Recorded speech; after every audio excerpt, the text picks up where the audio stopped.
శ్రీమాత్రే నమః. ఈరోజు 37వ శ్లోకం. అంతకంటే ముందు ఒకసారి 36వ శ్లోకాన్ని చెప్పుకుందాం. అర్జున ఉవాచ అథ కేన ప్రయుక్తోయం పాపంచరతి పూరుషః అనిచ్ఛన్నపి వార్ష్ణేయ బలాదివ నియోజితః.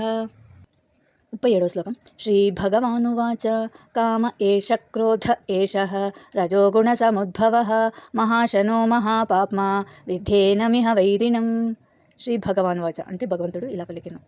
కామ అంటే కోరిక, ఏష ఇది క్రోధ కోపము, ఏషః ఇది రజోగుణము, సముద్భవ ఉత్పన్నమైన, మహాశను అన్నింటినీ కబళించే, మహాపాప్మ అత్యంత పాపిష్ఠి, విధ్యేనమిహ తెలుసుకొనుము ఇది ఈ ప్రాపంచిక లోకంలో, వైరిణం శత్రువు. భగవంతుడు ఇలా పలికెను. భగవంతుడు అర్జునునికి ఇలా చెప్తున్నారు. రజోగుణం నుండి ఉత్పన్నమయ్యే కామమే అంటే కోరికలు, వాంఛలు, కామము అంటారన్నమాట. తదుపరి క్రోధంగా పరిణామం చెందుతుంది.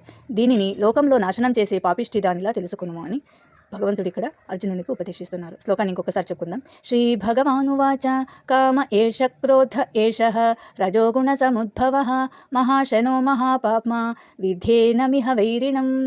38వ శ్లోకం రేపు చెప్పుకుందాం.